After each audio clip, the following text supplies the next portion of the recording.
অন্তরে, এই হৃদয়ে সেই ব্যক্তি আল্লাহর ভয় ছাড়া দুনিয়ার কোনো মানুষ, দুনিয়ার কোনো প্রাণী, দুনিয়ার কোনো বস্তুর ভয় অন্তরে বদ্ধমূল করে না। একমাত্র আল্লাহর ভয় অন্তরে রেখেই নামাজ পড়া। সুবহানাল্লাহ জোরে বলবেন না? আর হুদু শব্দের ব্যাখ্যা করেছেন যে নামাজের মধ্যে বিনম্র চিত্তে আদবের সহিত শরীরের অঙ্গ প্রত্যঙ্গ যা কিছু আছে সব কিছুকে আল্লাহর সামনে উপস্থাপন করা। যেমন চোখের মধ্যে আদব থাকতে হবে, হাতের মধ্যে আদব থাকতে হবে, পা, তারপরে দণ্ডায়মান হওয়া, সব কিছু সর্বোচ্চ আদব আল্লাহর সামনে বহিঃপ্রকাশ করা, এটাকে বলা হয় হুদু। এটা কি বলা হয়? হুদু। সম্মানিত হাজিরিন, এবার আসুন সাহাবায়ে কেরাম রিদওয়ানুল্লাহি তাআলা আলাইহিম আজমাইন তারা কিভাবে নামাজ পড়তেন, তাদের নামাজের ভিতরে কি খুশু ছিল, কি হুদু ছিল। আল্লাহ রাসূলের একজন সাহাবী যার নাম হযরতে তালহা রাদিয়াল্লাহু তাআলা আনহু, তিনি একদিন নামাজ পড়তেছিলেন। তার ছোট্ট একজন বাচ্চা ছিল, একটু একটু হাঁটতে জানে। ওই বাচ্চাটা উঠানের মধ্যে খেলনা করতেছিলেন, এদিকে তালহা রাদিয়াল্লাহু তাআলা আনহু নামাজ পড়তেছিলেন। কিছুক্ষণ পরে পাহাড় থেকে, জঙ্গল থেকে একটা সর্প এসে, সাপ এসে ছোট্ট জাদুটাকে পা থেকে পেঁচ দিয়ে দিয়ে একেবারে গর্দান পর্যন্ত আসলো। ভেতর থেকে তালহা রাদিয়াল্লাহু তাআলা আনহুর স্ত্রী খেয়াল করলেন তার কলিজার টুকরা সন্তানকে সাপ পেঁচ দিয়ে ফেলেছে। চিৎকার দিলেন, আর মানুষেরা আসলেন, সাপ থেকে ওই ছোট্ট শিশুটাকে রক্ষা করলেন। এরপরে মানুষ যখন চলে গেলেন, স্ত্রী ভেতরে প্রবেশ করলেন, তারপরে সন্তানটা নিয়ে কোলের মধ্যে দুই চোখের পানি ছেড়ে দিয়ে বসে রইলেন। হযরত তালহা রাদিয়াল্লাহু তাআলা আনহু এতক্ষণ নামাজ শেষ করলেন না। কিছুক্ষণ পরে নামাজ শেষ করার পরে স্ত্রী প্রশ্ন করে, ও আমার প্রাণের স্বামী, আপনি যে নামাজে ছিলেন, আমার সন্তানকে সাপ এসে পেঁচ দিয়ে ফেলেছিল, আপনি কি লক্ষ্য করেন নাই? হযরত তালহা রাদিয়াল্লাহু তাআলা আনহু বললেন, ও আমার স্ত্রী, আমি তো কিছুই লক্ষ্য করি নাই। হযরত তালহা রাদিয়াল্লাহু তাআলা আনহু বললেন, কেন মানুষ এসেছিল? বলে যে সাপ থেকে বাঁচার জন্য মানুষ এখানে সমাগম হয়েছিল। হযরত তালহা রাদিয়াল্লাহু তাআলা আনহু বললেন, স্ত্রী শোনো, একজন ব্যক্তি যখন, একজন আল্লাহর গোলাম যখন আল্লাহর সামনে দণ্ডায়মান হয়ে যায়, নামাজে যখন দাঁড়িয়ে যায়, ওই সময় খেয়াল যদি এদিক সেদিক চলে যায়, সেই নামাজ তো আর নামাজের মতো হয় না। কি খুশু হুদুর নামাজ ছিল হযরত তালহা রাদিয়াল্লাহু তাআলা আনহু। তিনি তার কলিজার টুকরা সন্তানকে সাপ পেঁচ দিয়ে ফেললো, এত ঘটনা ঘটে গেল, সেদিকে খেয়াল গেল না। এরকম ভয় নিয়ে নামাজ পড়তো সাহাবায়ে কেরামগণ। এবার হযরত আলী রাদিয়াল্লাহু তাআলা আনহু নামাজের ভিতরে কি খুশু বই প্রকাশ করতেন। একদিন তিনি নামাজ পড়তেছিলেন, জিহাদের ময়দানে তীর ঢুকেছিল পায়ের মধ্যে। নামাজের আগে সেই তীরটা কেউ টেনে টেনে বের করতে পারে না। নবীজি পরামর্শ দিয়েছিলেন সাহাবীদেরকে, আমার আলী যখন নামাজে দাঁড়াবে, তোমরা তখন টেনে তীরটা বের করে ফেলবে। হযরত আলী নামাজে দাঁড়ালেন।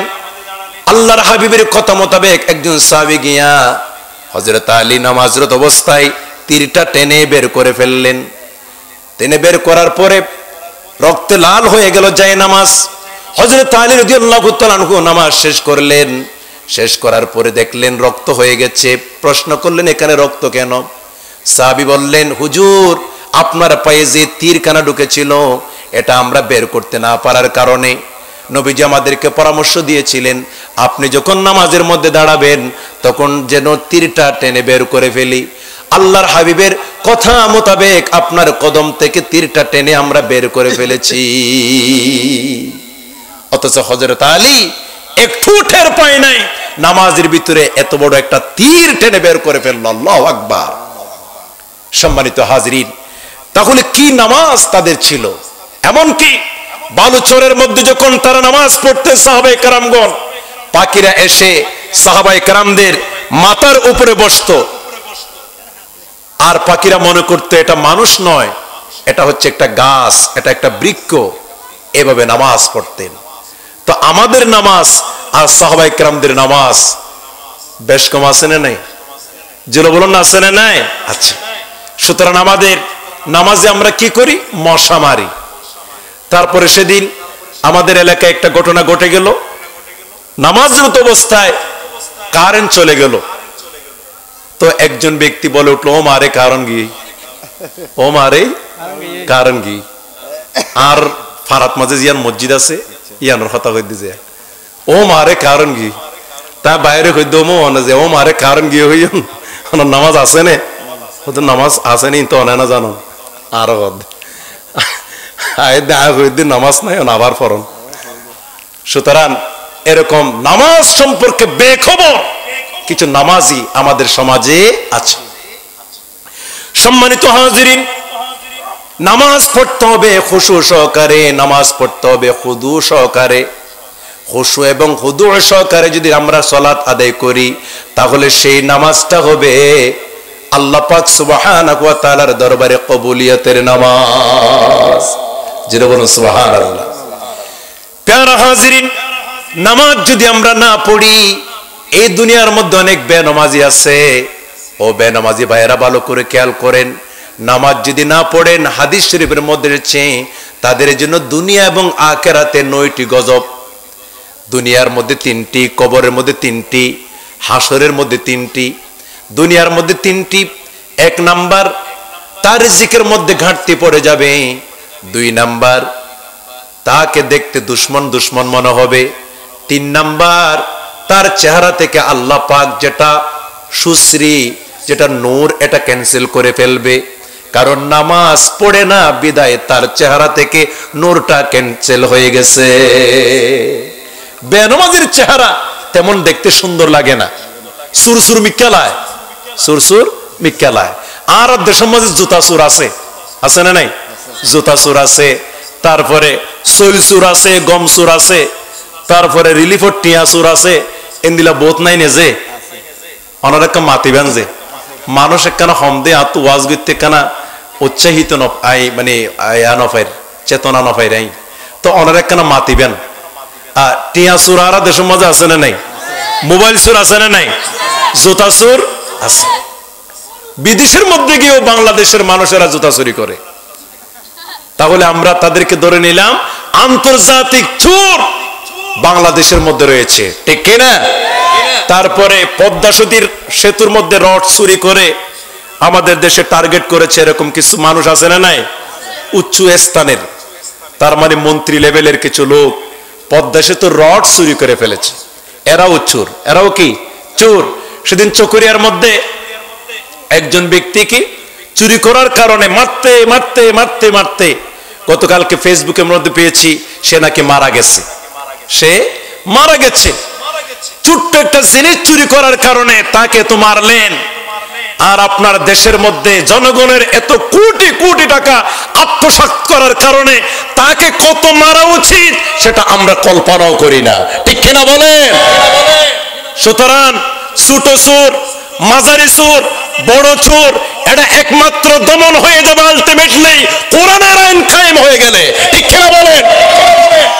কোরআনের আইন যখন কায়েম হয়ে যাবে, চোরগুলো পালানোর জন্য ইঁদুরের গর্ত খুঁজে পাবে না, কথা ঠিক কিনা? কোরআনের আইন কায়েম নাই বিদায় আজকে চোর চুরি করে তারা আবারও খোলামেলা ভাবে চলাফেরা করতেছে। তাহলে এই যে চুরি যারা করে এরা তো চোর, তবে এই দুনিয়ার মধ্যে সবচাইতে বড় চোরের নাম হচ্ছে নামাজ চোর। কি চোর? নামাজ চোর। আজান দিলে সে বলে যে আমার শরীর একটু কাপড় একটু ময়লা তো তাই হুজুর আমি আসবো, আপনি যান আমি আসবো, অনজন্যে আই এন্দিলা কই এর গলি জাগো এন্দিলা কিছু আছে না নাই?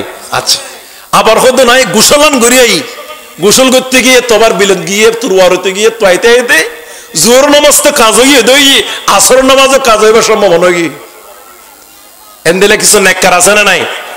উনকি নেককার নাকি বদকার? বদকার। সম্মানিত হাজিরিন, তাহলে এই বেনামাজি যারা এদের জন্য দুনিয়ার মধ্যে 3টি গজব। 1 নাম্বার তার রিজিকের মধ্যে ঘাটতি পড়বে। 2 নাম্বার তাকে দেখতে দুশ্মন দুশ্মন মনে হবে। 3 নাম্বার তার চেহারা থেকে নূর আল্লাহ পাক ক্যান্সেল করবেন। জোরে বলুন নাউজুবিল্লাহ। ওই ব্যক্তির কবরের মধ্যে তিনটি গজব। এক নাম্বার কবরটা খুব চিকন হয়ে যাবে, দ্বিতীয় নাম্বার কবরটা অন্ধকার হয়ে যাবে, আর তৃতীয় নাম্বার কবরে মুনকার নকিরের সওয়ালের জবাব দিতে পারবে না। যখন বলা হবে মান রব্বুকা, তোমার রবকে, ওই ব্যক্তি বলবে হায় হাতালা আদিরি, বেনামাজি বলবে আমি তো কিচ্ছুই জানি না, রব চিনি না, রব বুঝি না।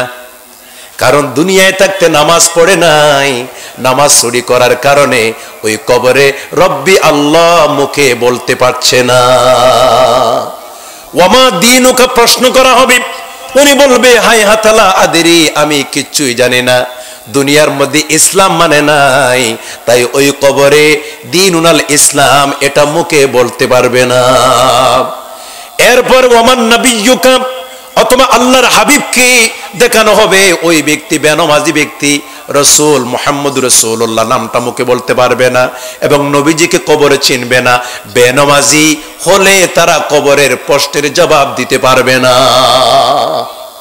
তাহলে এর সাথে কঠিন অবস্থা, এর সাথে কঠিন অবস্থার সম্মুখীন মানুষ আর কখনো হবে না।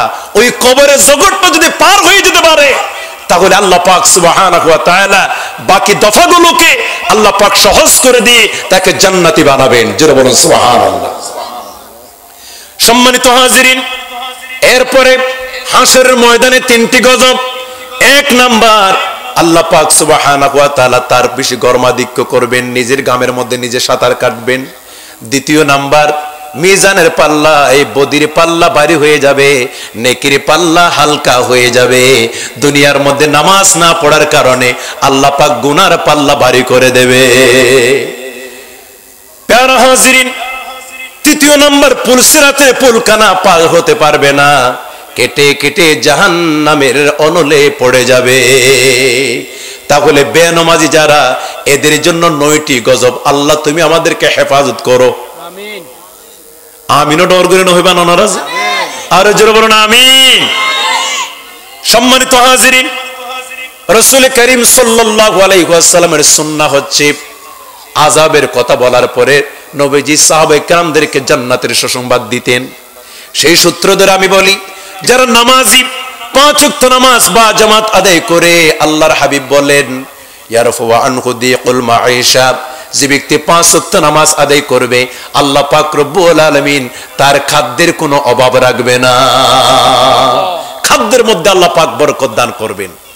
ওয়ায়ানফু আনহু আযাবুল কবর, আল্লাহ পাক রব্বুল আলামিন ওই ব্যক্তির কবরের আযাবকে maaf করে দেবে। নামাজি ব্যক্তিদের, নামাজি নারী এবং পুরুষদের কবরের আযাবকে আল্লাহ পাক maaf করে দেবেন।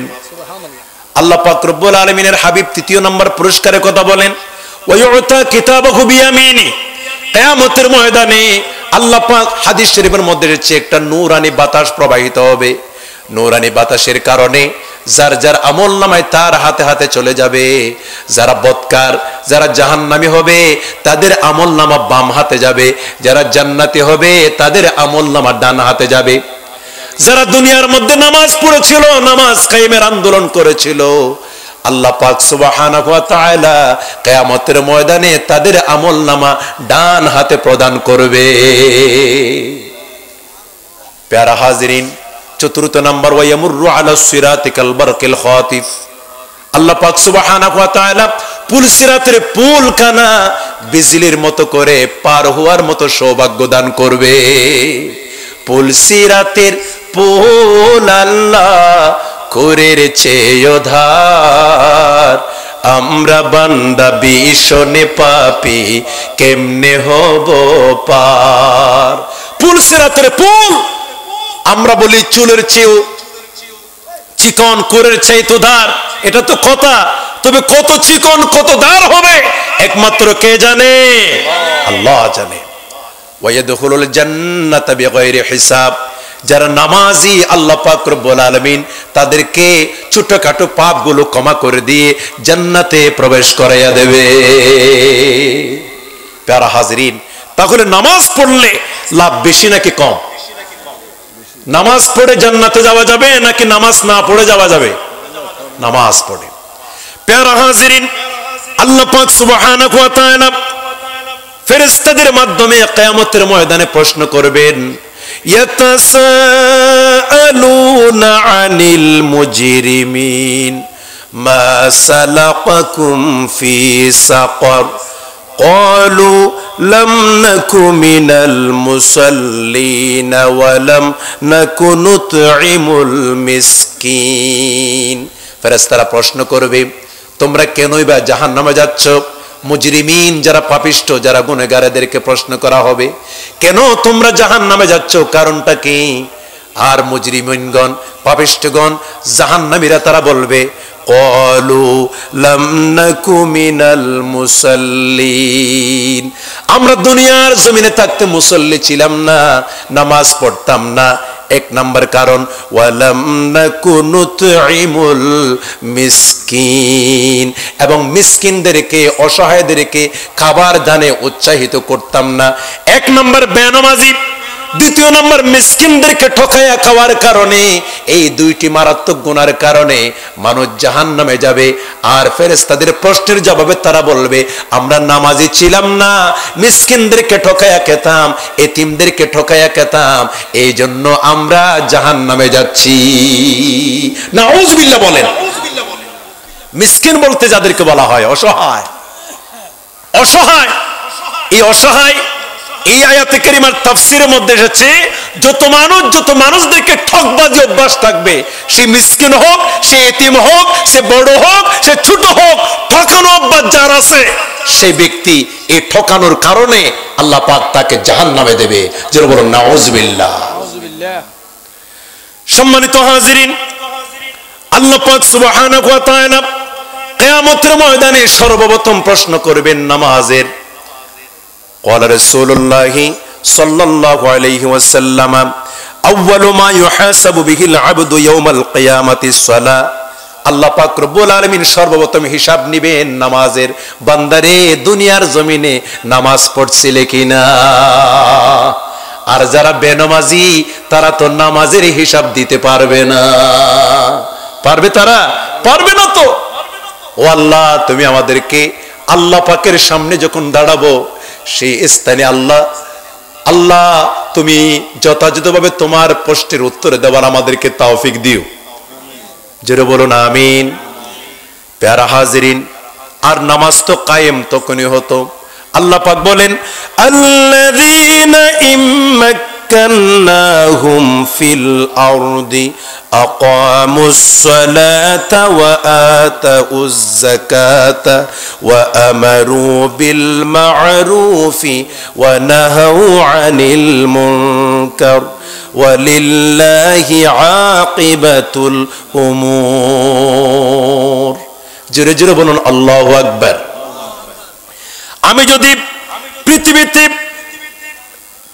সৎ মানুষদেরকে যদি রাজত্ব দান করতাম, ক্ষমতা দান করতাম, শাসন ক্ষমতা দান করতাম, তাহলে সৎ মানুষেরা তারা চারটি মহান এজেন্ডা সমাজে বাস্তবায়ন করত।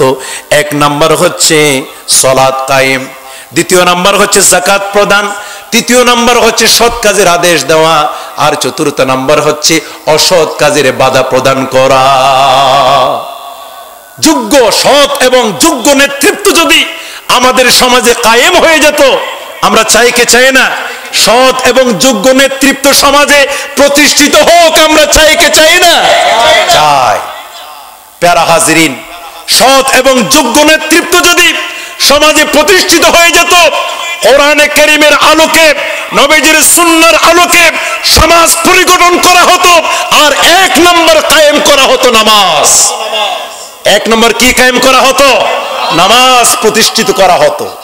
দ্বিতীয় নাম্বার, যাকাত প্রদানকারী সমাজের মধ্যে বেড়ে যেত। তারপরে সৎ কাজের আদেশ, অসৎ কাজের বাধা প্রদান, এটা যথাযথভাবে সমাজে প্রতিষ্ঠিত হয়ে যেত। জোরে বলো সুবহানাল্লাহ। যদি যোগ্য মানুষ নেতৃত্ব দিত। দুর্যোগ্য ব্যক্তি কারা? যাদের সিনার ভিতরে কোরআন আছে, যাদের সিনার ভিতরে রাসূল করিম সাল্লাল্লাহু আলাইহি ওয়াসাল্লামের আদর্শের বহিঃপ্রকাশ কৃত হিসেবে বহিঃপ্রকাশের অনন্য মনোবাসনা আছে। তারপরে যারা আল্লাহর জমিনে আল্লাহর দ্বীন কায়েমের স্বপ্ন পালন করে শ্রম করে যাচ্ছেন, এরা যদি ক্ষমতার মসনদ এদের অনুকূলে যদি আসতো, তাহলে এই 4টি বিষয় সমাজে প্রতিষ্ঠিত হয়ে যেত। যারা বলেন সুবহানাল্লাহ। 1 নম্বর নামাজ। 1 নম্বর কি? নামাজ। নামাজ প্রতিষ্ঠিত হয়ে যেত। সমাজে যেই জিনিস প্রতিষ্ঠিত আছে সেটাকে ক্যান্সেল করা খুবই দুরূহ ব্যাপার। যেমন কাপড় পরা, লুঙ্গি পরা, এটা প্রতিষ্ঠিত, তাই না? প্রতিষ্ঠিত। তাহলে একজন কোন ব্যক্তি যদি এসে বলে কাপড় নাই, তারপরে সতর ডাকা ফরজ, এটাও নাই, কিচ্ছু নাই, উলঙ্গ একজন মানুষ, একজন এসে বলল যে আমি মেম্বারেতে দাঁড়িয়েছি, আমি চেয়ারম্যানেতে দাঁড়িয়েছি, আমি এমপিতে দাঁড়িয়েছি, আপনারা আমাকে ভোট দেবেন, আপনাদের রাস্তাঘাট নির্মাণ করে দেব, মসজিদ ঘন ঘন বেঁধে দেব, মাদ্রাসা বেড়ে যাবে। একজন উলঙ্গ মানুষ যদি এভাবে এসে বক্তব্য দিত, আমরা কি তাদেরকে তুতু দিতাম নাকি ভোট দিতাম? জোরে বলুন, আপনারা হতানো বুঝন দেয়া, তাদেরকে কি তুতু দিতাম নাকি ভোট দিতাম? তুতু। কারণ সে উলঙ্গ। উলঙ্গ মানুষকে কে ভোট দেবে? সে নিজের সতর্কে ডাকালো না। একজন উলঙ্গ মানুষ, সে তো পাগল, তাকে আমরা ভোট দেব না। সুতরাং নামাজ যদি সমাজে কায়েম হয়ে যেত, সালাত যদি সমাজে প্রতিষ্ঠিত হয়ে যেত, দেশের মধ্যে প্রতিষ্ঠিত হয়ে যেত, বেনামাজি লোকেরা যদি এসে বলতো আমরা রাস্তা করে দেব, মসজিদ বেঁধে দেব, মাদ্রাসা বেঁধে দেব, আপনারা ভোট দেবেন, অথচ সে বেনামাজি। উলঙ্গ মানুষদেরকে যেমন মানুষেরা ভোট দিত না, নামাজ যদি সমাজে প্রতিষ্ঠিত হয়ে যেত, বেনামাজিদেরকে কেউ ভোট দিত না, নেতা বানাতো না। সম্মানিত হাজিরিন, এই জন্য নামাজ, সালাত থেকে আমরা অনেক শিক্ষা বের করতে পারি। সালাতের 1 নম্বর শিক্ষা হচ্ছে নেতা নির্বাচন। 1 নম্বর শিক্ষা কি? নেতা নির্বাচন। যেমন কোন মসজিদের ইমাম নির্বাচন করতে গেলে তার দাড়ি আছে কিনা, তার চরিত্র সুন্দর কিনা, তার বউ পর্দায় থাকে কিনা, এগুলো সব আমরা দেখি। সেই ইমাম নির্বাচন করতেছে, এই কোয়ালিটিগুলো আমরা দেখি। এবার সমাজের ইমাম যখন আমরা নির্বাচন করতে যাব, তখনও নামাজ প্রতিষ্ঠিত হয়ে গেলে মানুষ এভাবে নির্বাচন করত যে এই নেতা মেম্বারেতে দাঁড়িয়েছে, চেয়ারম্যানেতে দাঁড়িয়েছে, তার বউ পর্দায় থাকে কিনা, সে নামাজ পড়ে কিনা, তারপরে মানুষের হক নষ্ট করে কিনা, চুরি করে কিনা, ডাকাতি করে কিনা। তাহলে নেতা নির্বাচনের যেই মহান শরীয়ত মোতাবেক শর্তাবলী রয়েছে, এই শর্তগুলির মাধ্যমে আমাদের সমাজে যত চোর, যত ডাকাত, যত দুর্নীতিবাজ, তারা কখনো চেয়ারম্যান, মেম্বার এবং এমপি হতে পারত না। ঠিক কিনা বলেন? ঠিক কিনা বলেন?